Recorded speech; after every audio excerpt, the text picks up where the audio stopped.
Welcome to Pitch in the Zone, our weekly gathering of coaches that help one presenter improve a 3-minute pitch. Our coaches today, as every week, we have Michael Marchak, CTO at Blue Prism, and author, speaker joining us from Chicago. We have Nathan Gold, pitch coach extraordinaire in the Silicon Valley, and also from San Francisco, Scotty Spursum. Good morning, Scotty. Her focus is pitch coaching and language and English skills. And then we have Marco Vezzale joining us today from Thailand, not from the beach for a change. So Marco, welcome. And of course, all the other regulars that we usually find in these meetings. We have Hai, Ban, Liedermanduin, we have Vijay, and we have Moto G Stylus, who I do not know, and Grant Scalinger, first time joining us here. Everybody, welcome to our session. Our presenter today is Debbie Krusik.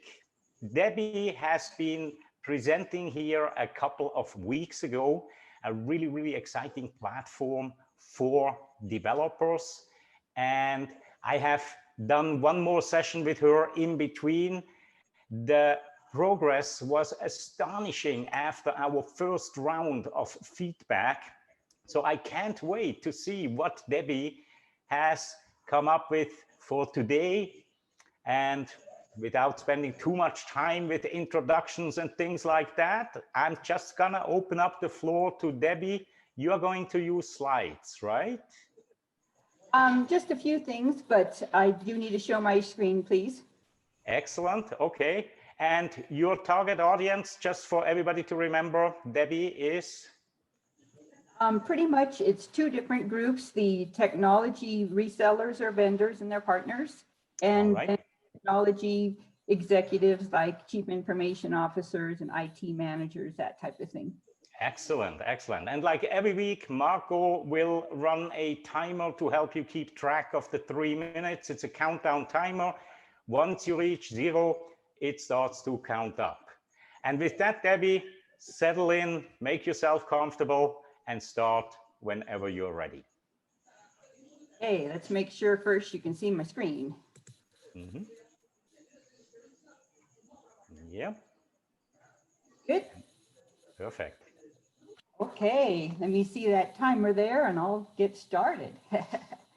Okay, should I go ahead and get moving? Please do. Okay, well, good morning. Thank you so much for the opportunity to introduce you to my startup, Teckedin. I started selling Macs and PCs and software in the 80s, and I've had my own company for over 27 years. I created Teckedin to help the over 600,000 solution providers with reaching their prospects and to help the millions of technology executives that are bombarded daily with marketing and opt-in requests. If you buy or use business technology solutions and services, you know there is no end to the companies trying to get your attention. They want your email, they call, they push. If you sell solutions and services, it's an endless collection of metrics and posting content on your websites and in social media. And for many, the results are discouraging. Neither side is getting what they need. Teckedin wants to be the first site that executives visit each morning for news, trends, and information.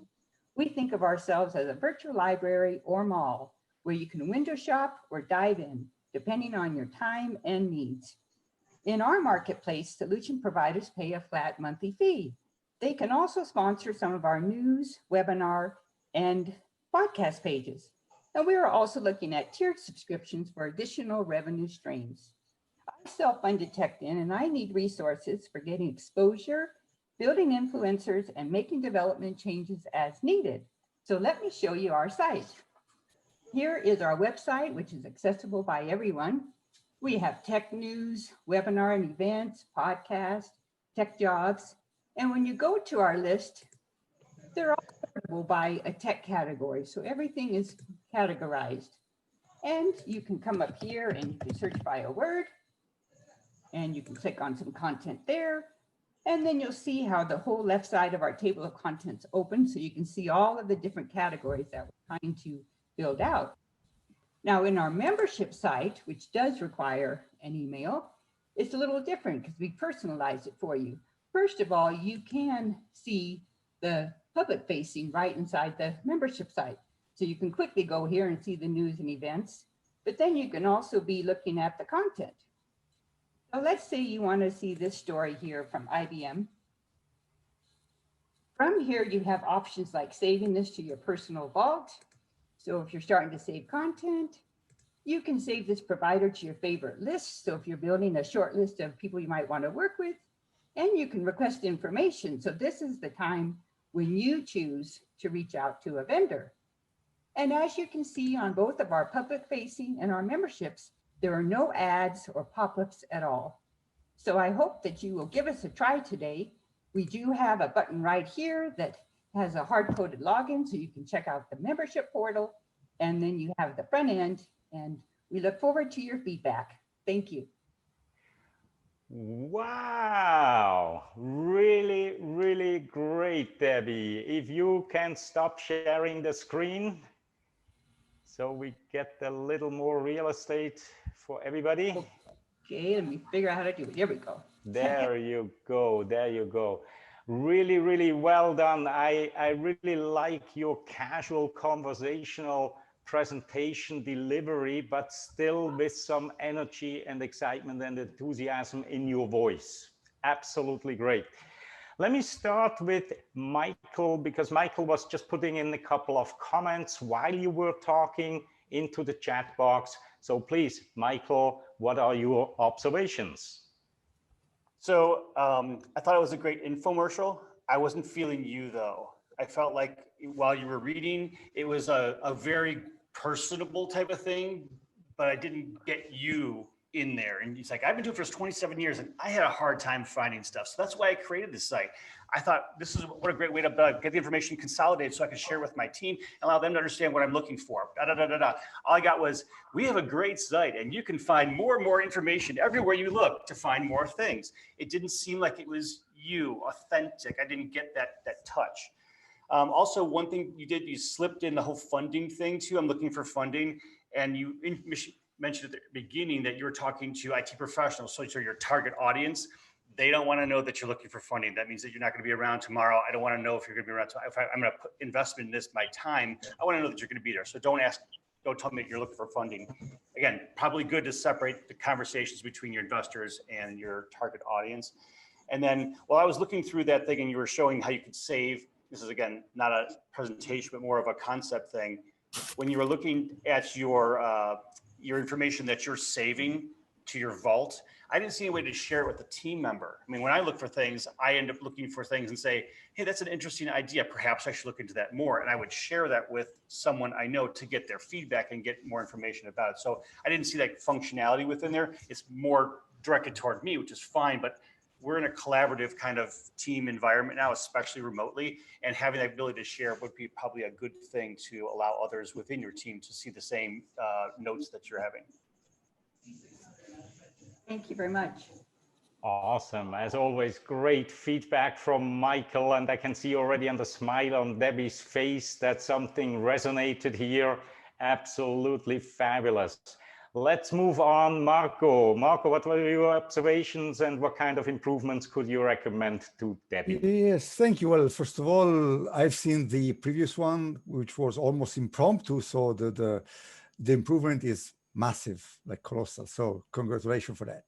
My 3 points would be: number one, you started sharing the screen with the website with all these, writings, and you started talking about the website after 1 minute and 30 seconds. So after half the talk. So why share that? People will lose focus on you. They will start checking the website and so maybe start sharing the screen right after you start talking about it, or maybe just put the name will be enough.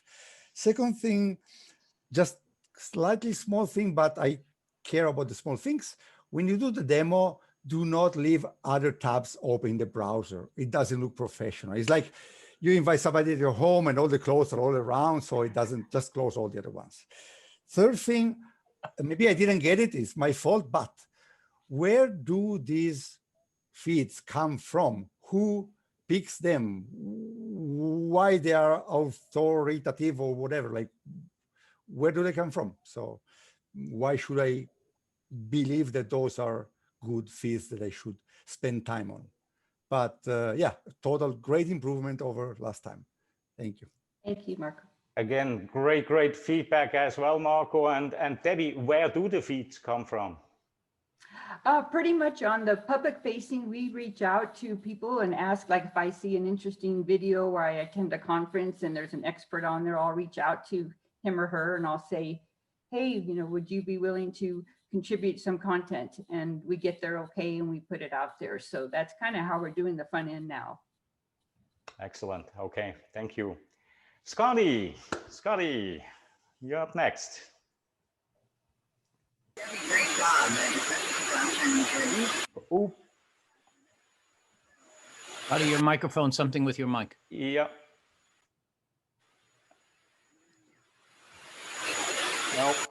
No, it's a lot of noise, background noise somehow. And now nothing. All right, maybe it settles itself. Let me move on for the sake of time and come back to you after Nathan. Nathan, what have you observed and what are your comments and feedback? Most of it's already been said. I was going to say what Marco said, so I don't need to re-say it. I'll say it again. You've already answered my main question was, with this two-sided market, where does the data come from? And how, my question would have been, how are you going to build up that two-sided market? Because you have to have the content first before somebody's going to buy a subscription, even a free version, to come over there. And I'm not sure what that critical mass has to be before you can attract the right blah, blah, blah. But that's a business aspect. The only comment I'd like to suggest here is that I'd like to see your camera angle come up a little bit and rotate the camera down a bit so we're not looking at the ceiling. Other than that, I feel like everybody else has pretty much covered most of the things that I had on my list, especially the demo piece. That was my number one thing was don't share the screen until you're ready.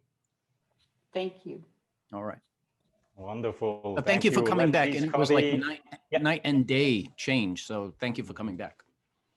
Thank you for all your help, everyone, last time. Can you hear me now? Yeah, perfect. I don't know. I just had to reset it, I guess. So, Yep. yeah. So Debbie, you did a great job, especially because last time it was at the last second, and you were very brave to do it, and it was wonderful. I agree with all the other comments. I think you should have a logo slide at the beginning, and getting to Michael's comment about authenticity. Your voice sounds great. There's much more enthusiasm. But we didn't, as Michael said, we didn't quite hear you. Like I've been in business for, I can't remember how many years, 10 years, 15 years. And I realized we had this problem and I set out to solve it. Right. And that brought us Teckedin, something along those lines. And then go to your, maybe it's the logo, two different problems that you were trying to solve. One goes to your membership and one goes to the subscription side, right? Because you're solving these two different issues. And then also what the call to action, again, what Michael and Nathan had suggested, you don't want to ask for money with this audience, but what do you want from the audience? You want them to log in, join the group, reach out, be collaborative, get their information up on your site somehow, or somehow, how would they get exposure to your site? Maybe that would be your call to action, something like that. So, but great, but much more interesting and enthusiastic. Great, thank you. Thank you. Thank you, Scotty. And next up, Haiban. Haiban, you've been in that seat once or twice before as well. What are your observations? I think everybody covered already. Just want to add on a little bit. I saw the button that you want people to click on.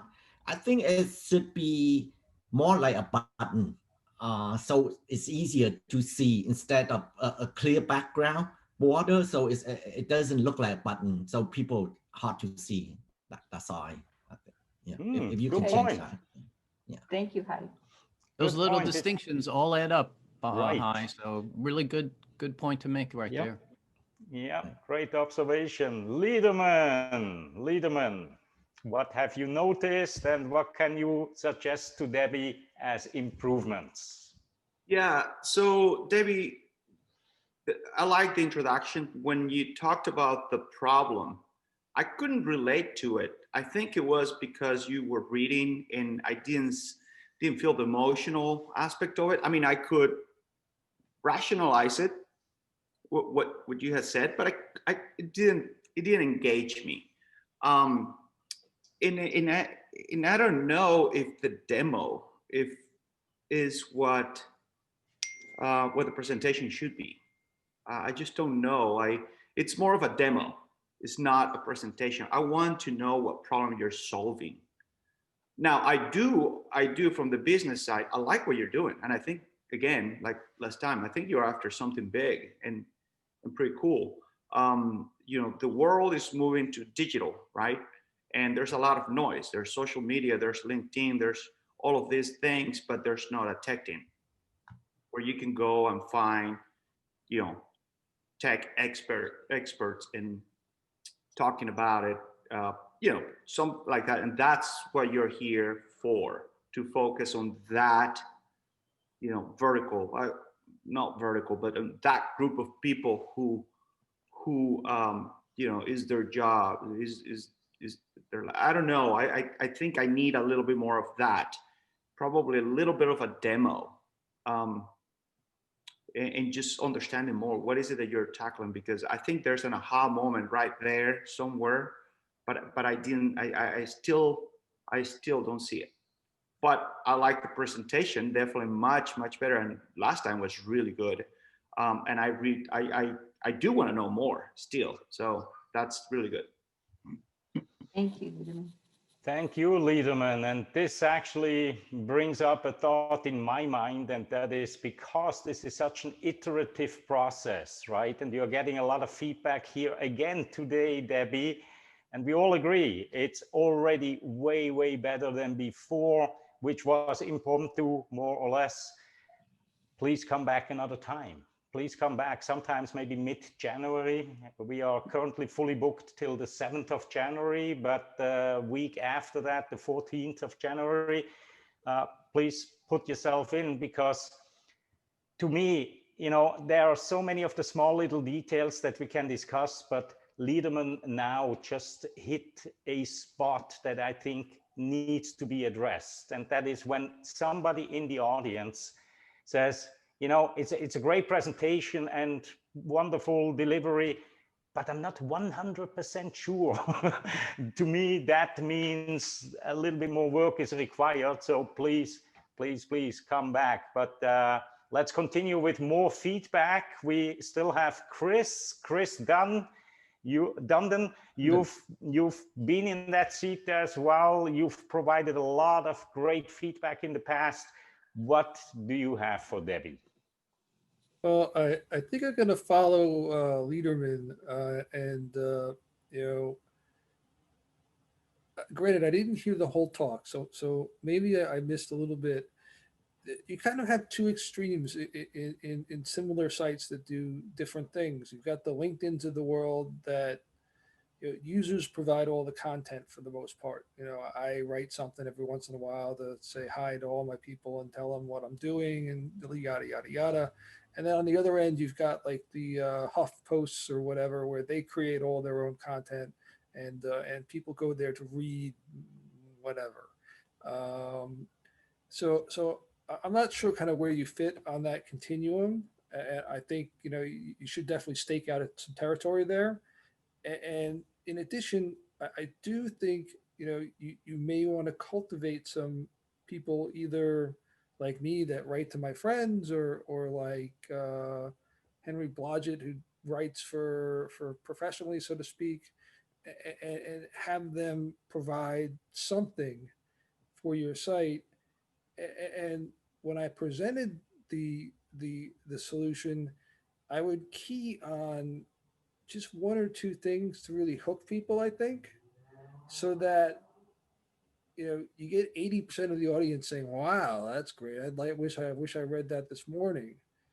I would spend less time, and again, this is just kind of probably my own preference, showing a number of things, because I think you get that kind of effect where everybody says, "Oh, that's kind of interesting," but nobody really gets hooked. And that's everything else. And by the way, I thought the presentation was much better than the last time I saw it. And I really like you and your presentation, and I'm rooting for you. So like all those things are great.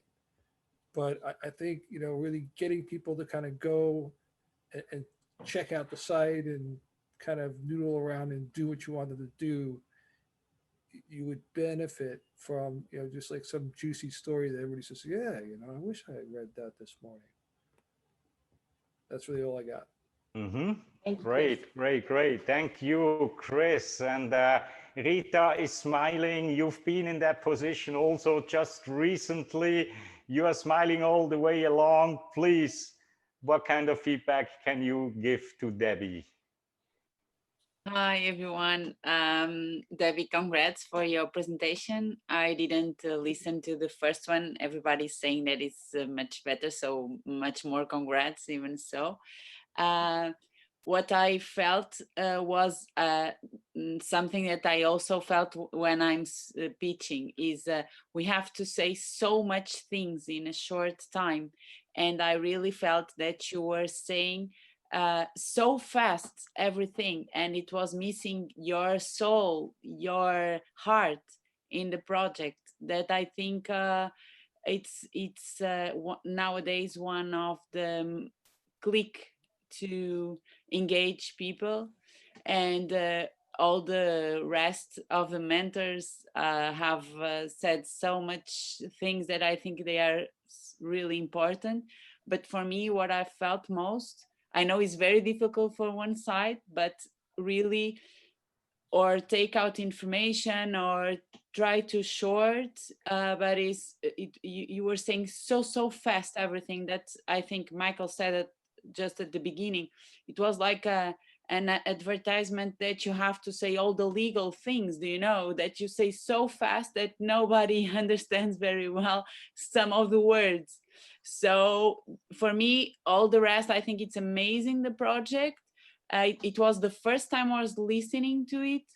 And I think that's just try to short the information so you can speak a little bit slowly and put because when you talked to me last time, you were so sweet, saying so interesting and important things. I don't know you well, but I feel that you are not exactly the person that was speaking. I'm sorry for saying this, but it's something that I felt. Thank you so much. Oh, valuable Thank you, Rita. feedback as well. I love it, Rita. Thank you very much. Grant, it's your first time here. Do you have any comments for Debbie? Have you picked up anything that you think she could improve? And you are currently muted. So I actually wasn't watching it so much as a coach because I'm not a professional in that regard. I was just dropping in to see what this was about. All right. But one thing that occurred to me is more from the business side. Who are your competitors, or who are sites or providers that are similar to what you are attempting to provide? In the marketing world, there's something called Smart Brief. And you can go to smartbrief.com and check the site out. And I think that you'll find that that's in the marketing world maybe similar to what you're trying to deliver for the tech world. But I'm just curious if you can comment on who your competitors are or aren't.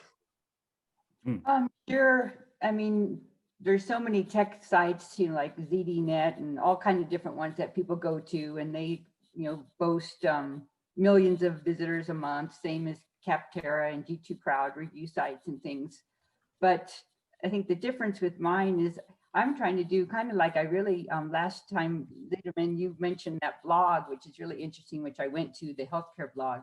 And I really like that idea where you're building your traffic because of your content and not to have ads and make all this money and boast that you have millions of, you know, that type of stuff. So I really like that concept. So, you know, that was really helpful. And that's kind of what I'm trying to think, which is different, is to not be so driven by the advertisement and all of that, and really build it because you're helping people learn and everything. So I'm trying to look at that more, and have even thought about just getting rid of the membership site. You know, I'm looking at all that, like I could just forget the membership site and make it all like this blog that Lederman told me about, where it's all public facing, but we get some money somehow, of course, because we have to have revenue. But I'm looking at all different angles there. So I really appreciate all your questions and comments.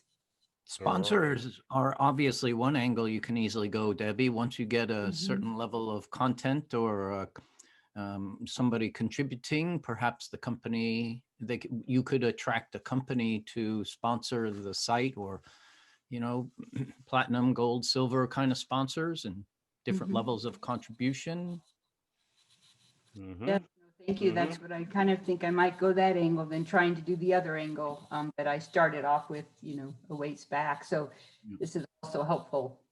Great, great, great. I would like to circle back very briefly to Marco, because Marco put another comment into the chat box that I think is worthwhile. If you very quickly bring it up, Michael also was then commenting on Marco's comment. So it's definitely something that I would like to not only have in the chat, but also bring it up right here in the discussion, Marco. Yes, thank you. Well, actually, since you pick up a random post on the website, why don't you pick up something amazing, interesting, crazy, or something that people want to go back after you finish the presentation? So it will be an automatic call to action. So, and also, as Michael said, try to pick something that is not like the first or second result in Google, so something which is not easy to find. Say, look at that, you know, without, even with Google, I couldn't have found that, but I found it because of Teckedin. So that's, that was it, yeah. Excellent, thank you, thank you. And then I also would like to get back very quickly to Scotty, because she's mentioning about the call to action and has perhaps an idea on how you can improve that, Debbie. Scotty. Yes. So I was just thinking, you know, what is your call to action? Like, what did you want the tech resellers and the CIOs to do? That wasn't super clear to me. And also I couldn't, if I had heard a call to action, I didn't know how to get to you easily. It was kind of hard to see the demo slide. So again, getting back to some sort of opening and closing logo slide, maybe with the website domain name and your name. You know, if you can make it specific, I'm looking for these things, somebody may come through and say, yes, I can fulfill that because I agree with the mission. Okay. Great feedback as always, all around. And unfortunately, we are getting to the end of our 30 minutes here today. It was a real pleasure, Debbie, to have you here a second time. And I do hope you will come back for a third time, because that one is going to be a charm. I absolutely believe that, because you are so coachable, you're taking all of this on like a sponge. And I really, this is out of my own interest. I want to see what you're doing with it. So please come back in January and show us how you have integrated the feedback from this session here today. And with that, I want to thank all of the coaches. This was Pitch in the Zone number 25. Some of you have been here for every single meeting. Some of you have maybe missed one or two, but all of you always are here, not just with your experience and your knowledge, but with your heart. And this is what I absolutely appreciate about this team, this group of people. We have found our ways. We are in a certain groove, and thank you from the bottom of my heart. And with that, I wish you a great day, afternoon, evening, wherever you are in the world. And I look forward to seeing you again next week. Bye-bye.